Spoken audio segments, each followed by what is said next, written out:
Sir ಇವಾಗ ಸತ್ಯ ಹೇಳಿ ಸರ್, ಇವಾಗ ನಮ್ಮ ಸಿನಿಮಾ ಇಂಡಸ್ಟ್ರಿಯಿಂದ ನೀವು ಚೆನ್ನಾಗಿದ್ದೀರಾ? ವೃತ್ತಿ ಜೀವನದಲ್ಲಿ ಚೆನ್ನಾಗಿದ್ರಾ? ಹೇಗೆ? ಏನಿಲ್ಲ, ಕೆಲಸ ಮಾಡ್ತಾ ಇದ್ದೀನಿ, ಖುಷಿ ಐತೆ. ಇನ್ನೂ ಮಾಡಬೇಕು ಅಂತ ಐತೆ.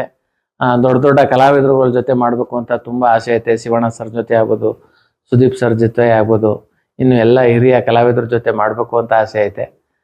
ಕಾತ್ರದಿಂದ ಕಾಯ್ತಾ ಇದ್ದೀನಿ. ಸರ್ ನೀವು ಮದುವೆ ಆಗೋದಕ್ಕಿಂತ ಮುಂಚೆ ನಿಮ್ಮ ಮನೇಲಿ ನಿಮ್ಮ ಫ್ಯಾಮಿಲಿ ಎಲ್ಲ ನಿಮ್ಗೆ ತುಂಬಾ ಸಪೋರ್ಟ್ ಮಾಡಿದ್ರು. ಮದುವೆ ಆದ್ಮೇಲೆ ನಿಮ್ಮ ಸಿನಿಮಾ ಕೆರಿಯರ್ಗೆ ನಿಮ್ಮ ಹೆಂಡತಿ ಯಾವ ರೀತಿ ಸಪೋರ್ಟ್ ಮಾಡ್ತಿದ್ದಾರೆ ಸರ್? ತುಂಬಾ ಸಪೋರ್ಟ್ ಮಾಡ್ತಾರೆ. ಯಾಕೆಂದ್ರೆ ನಾನು ಈ ಫೀಲ್ಡ್ ಅಲ್ಲಿ ಇದ್ದೀನಿ ಅಂತಾನೆ ಅವ್ರಿಗೆ ಮದುವೆ ಆಗಿನ ಮುಂಚೆ ಗೊತ್ತಿತ್ತು.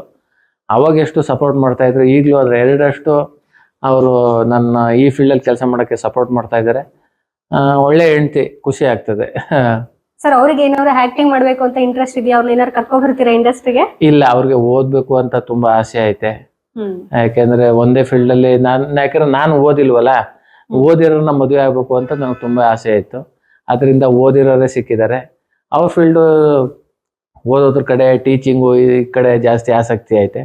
ಅವ್ರ ಫೀಲ್ಡ್ ಅಲ್ಲಿ ಅವರು ಕೆಲಸ ಮಾಡ್ಲಿ, ನನ್ನ ಫೀಲ್ಡ್ ಅಲ್ಲಿ ನಾನು ಕೆಲಸ ಮಾಡ್ತೀನಿ. ಸರ್ ಎಷ್ಟು ತೃಪ್ತಿ ಇದೆ ಸರ್ ಈ ಕೆಲಸದ ಮೇಲೆ ನಿಮ್ಗೆ? ತೃಪ್ತಿ ಅನ್ನೋದು ಇಲ್ವೇ ಇಲ್ಲ. ಹಸುವೆ ಜಾಸ್ತಿ. ಯಾಕೆಂದ್ರೆ ಇದರಲ್ಲಿ ಮಾಡ್ದೋ ತೃಪ್ತಿ ಆಯ್ತು, ಹೊಟ್ಟೆ ತುಂಬಿತು ಅನ್ನೋದು ಏನಿಲ್ಲ. ಯಾಕೆಂದ್ರೆ ಇದರಲ್ಲಿ ತುಂಬಾ ಎಷ್ಟು ಕೊಟ್ರು ಮಾಡ್ಬೇಕು, ಇನ್ನೂ ಬೇಕು ಅಂತ ಇರ್ತದೆ. ಅದಕ್ಕೆ ಇದ್ರಲ್ಲಂತೂ, ಈ ಫೀಲ್ಡ್ ಅಲ್ಲಂತೂ ತೃಪ್ತಿ ಅನ್ನೋದು ಇಲ್ವೇ ಇಲ್ಲ. ಸರ್ ಇಲ್ಲಿವರೆಗೂ ಸಪೋರ್ಟಿಂಗ್ ಕ್ಯಾರೆಕ್ಟರ್ ಮಾಡಿದೀರಾ, ಕಾಮಿಡಿ ಕ್ಯಾರೆಕ್ಟರ್ಸ್ ಎಲ್ಲ ಮಾಡಿದೀರಾ. ಅಕಸ್ಮಾತ್ ಮೇನ್ ಹೀರೋ ಆಗಿ ನಿಮ್ಮನ್ನೇ ತಗೊಂಡ್ರೆ ಸಿನಿಮಾಗೆ ಯಾವ ರೀತಿ ರೆಸ್ಪಾನ್ಸಿಬಿಲಿಟೀಸ್ ಕೆಲಸ? ನಮ್ಗೆ ನಾವು ಹೀರೋ ಆಗ್ಬೇಕು ಅನ್ನೋ ಆಸೆ ಇಲ್ಲ, ಪಾತ್ರ ಮಾಡ್ಬೇಕಷ್ಟೇನೆ. ಅಕಸ್ಮಾತ್ ಹೀರೋನೇ ಆದ್ರಿ ಸರ್? ಅಲ್ಲ, ಹೀರೋ ಆದ್ರೆ ಮಾಡೋಣ, ಬಟ್ ಆ ಆಸೆ ನನ್ನಲ್ಲಿ ಇಲ್ಲ ನಿಜವಾಗ್ಲು. ಯಾಕೆಂದ್ರೆ ನಾನು ಒಬ್ಬ ಪಾತ್ರ ಮಾಡ್ಬೇಕು. ಯಾಕೆಂದ್ರೆ ನನ್ಗೆ ಹಾಸ್ಯ ಕಲಾವಿದ ಆಗಿರೋದ್ರಿಂದ ಒಳ್ಳೊಳ್ಳೆ ಪಾತ್ರಗಳು ಮಾಡ್ಬೇಕು ಅಂತ ಆಸೆ. ಹೀರೋ ಆಗ್ಬೇಕು ಅಂತ ಏನಿಲ್ಲ. ಯಾಕೆಂದ್ರೆ ನಾವು ಹೀರೋ ಮಾಡಕ್ ಆಗಲ್ಲ ಅಂತ ಅಲ್ಲ, ನನ್ಗೆ ಹೀರೋ ಆಗಕ್ಕೆ ಇಷ್ಟ ಇಲ್ಲ ನಿಜವಾಗ್ಲು. ಎಲ್ಲಾ ತರ ಪಾತ್ರ ಮಾಡ್ಬೇಕು ಅಂತ ಆಸೆ. ಅದಕ್ಕೆ ನಾನು ಈಗ ಮಜಾ ಭಾರತ ಆಗ್ಬೋದು, ಗಿಚ್ಚಿಗಿಲಿ ಆಗ್ಬೋದು, ಎಲ್ಲಾ ತರ ಕ್ಯಾರೆಕ್ಟರ್ನು ಮಾಡಕ್ಕೆ ಪ್ರಯತ್ನ ಪಡ್ತೀನಿ. ಎಲ್ಲಾ ತರ ಕ್ಯಾರೆಕ್ಟರ್ನು ಮಾಡಿಸ್ತಾರೆ. ಮುದುಕಿ, ಹುಡುಗ ಎಲ್ಲಾ ತರ ಪಾತ್ರ ಮಾಡಿಸ್ತಾರೆ. ಆ ತರ ಮಾಡಕ್ಕೆ ನಂಗೆ ತುಂಬಾ ಇಷ್ಟ. ಸರ್ ಇವಾಗ ನಮ್ಮ ಚಾನಲ್ ಇಂಟರ್ವ್ಯೂ ನೋಡ್ಬಿಟ್ಟು ಕೆಲವೊಬ್ರು ಪ್ರೊಡ್ಯೂಸರ್ಸ್ ಬಂದ್ಬಿಟ್ಟು ನೀವು ಹೀರೋ ಆಗಿ ಮಾಡಿ, ಒಳ್ಳೆ ಹೀರೋಯಿನ್ ಕೊಡ್ತೀನಿ, ರೊಮ್ಯಾಂಟಿಕ್ ಸಾಂಗ್ಸ್ ಇರುತ್ತೆ, ಐಟಮ್ ಸಾಂಗ್ಸ್ ಇರುತ್ತೆ ಅಂತ ಅಂದ್ರೆ ಏನ್ ಮಾಡ್ತೀರಾ? ಪಾತ್ರ ಅಷ್ಟೇನೆ, ಯಾವ ಪಾತ್ರ ಆದ್ರೂ ಅದಕ್ಕೆ ಜೀವ ತುಂಬ ಮಾಡ್ಬೇಕು. ಅದೇ ಕಲಾವಿದ್ನ ನಿಜವಾಗ್ಲೂ ಕೆಲಸ. ಯಾವ ಪಾತ್ರ ಆಗ್ಲಿ, ಹೀರೋ ಕೊಟ್ರು ನಾವು ಹೀರೋ ತರನೇ ಆಕ್ಟ್ ಮಾಡ್ಬೇಕು. ಒಬ್ಬ ಕಳ್ಳನ್ ಕ್ಯಾರೆಕ್ಟರ್ ಕೊಟ್ರು ಕಳ್ಳನ್ ತರ ಮಾಡ್ಬೇಕು. ಒಂದು ರೊಮ್ಯಾಂಟಿಕ್ ತರ ಪಾತ್ರ ಕೊಟ್ರು ಅದ್ ಮಾಡ್ಬೇಕು. ಕಲಾವಿದ್ರ ಕೆಲಸ ಏನು ಅಂದ್ರೆ ಯಾವ ಪಾತ್ರ ಕೊಟ್ರು ಅದಕ್ಕೆ ಜೀವ ತುಂಬಿ ಮಾಡ್ಬೇಕು. ಎಲ್ಲದಕ್ಕೂ ಚಂದ್ರಪ್ರಭಾ ಸರ್ ರೆಡಿ ಇದ್ದಾರೆ. ಖಂಡಿತ ಸರ್. ಮತ್ತೆ ಈ ನಡುವೆ ಕೇಳ್ಪಡ್ತಾ ಇದೀವಿ, ನಮ್ಮ ಚಂದ್ರಪ್ರಭಾ ಸರ್ ಯಾಕೋ ತುಂಬಾ ಡಿಮ್ಯಾಂಡ್ ಜಾಸ್ತಿ ಆಗ್ಬಿಟ್ಟಿದೆ ಅಂತ. ಇದ್ರ ಬಗ್ಗೆ ಏನಾರು ಹೇಳ್ಬೋದಾ ಸರ್? ಡಿಮ್ಯಾಂಡ್ ಅಂದ್ರೆ ಬಜೆಟ್ ಜಾಸ್ತಿ ಚಂದ್ರಪ್ರಭಾ ಅವರಿಗೆ? ಹಂಗೇನಿಲ್ಲ. ಯಾಕೆಂದ್ರೆ ಈಗ ಬಜೆಟ್ ಯಾಕೆ ಜಾಸ್ತಿ ಅಂದ್ರೆ, ಫಸ್ಟ್ 10 ರೂಪಾಯಿಗೆ ಒಂದು ಚಿತ್ರಾನ್ನ ಸಿಗ್ತಾ ಇತ್ತು, ಇವತ್ತು 50 ರೂಪಾಯಿ ಚಿತ್ರಾನ್ನ ಆಗೈತೆ. ಅಂದ್ರೆ ಪ್ರತಿಯೊಂದು ಡಿಮ್ಯಾಂಡ್ ಜಾಸ್ತಿ ಆಗ್ತಾ, ಕಾಲದಿಂದ ಕಾಲಕ್ಕೆ ಜಾಸ್ತಿ ಆಗ್ತಾ ಇರ್ಬೇಕು. ಈಗ ಪೆಟ್ರೋಲ್ ಇವತ್ತಿನ ರೇಟ್ ನಾಳೆ ಜಾಸ್ತಿ ಆಗಲ್ವ, ಹಾಲಿನ ರೇಟ್ ಇವತ್ತು ನಾಳೆ ಜಾಸ್ತಿ ಆಗಲ್ವ, ಎಲ್ಲ ಏರುಪೇರು ಆಗ್ತಾ ಇರ್ಬೇಕು. ಹಂಗ ಆಗ್ತಾ ಇರ್ತದೆ ಸಾಧಾರಣವಾಗಿ.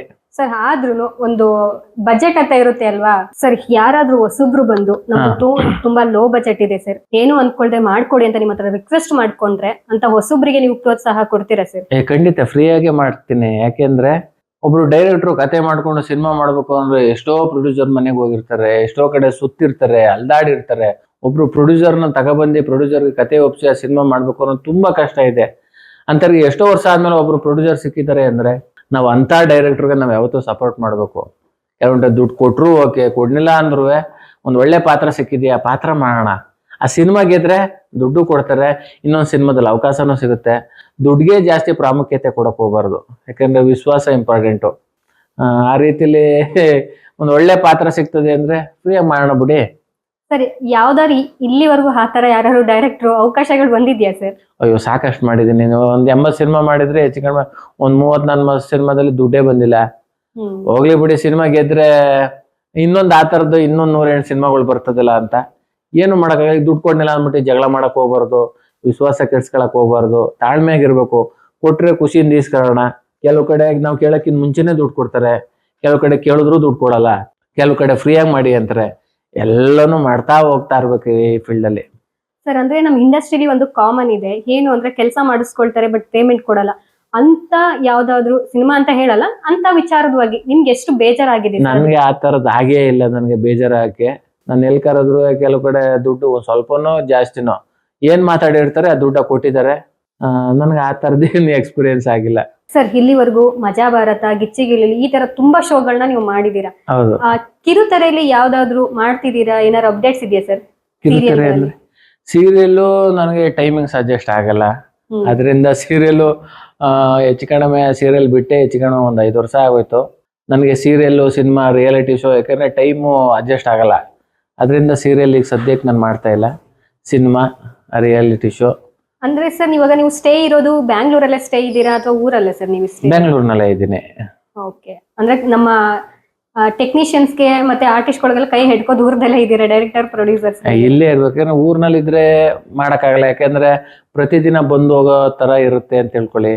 ಟೈಮ್ ಸರಿಯಾಗಿ ಬರೋಕ್ಕಾಗಲ್ಲ. ಆಮೇಲೆ ಎಷ್ಟೋ ರಾತ್ರಿಗೆ ಶೂಟಿಂಗ್ ಮುಗಿತದೆ. ಅಷ್ಟೊತ್ತೊಂದು ರಾತ್ರಿಲಿ ನಿದ್ಗಣ್ಣಲ್ಲಿ ಹೋಗೋಕ್ಕೂ ಸುಮ್ಮನೆ ಹಿಂಸೆ.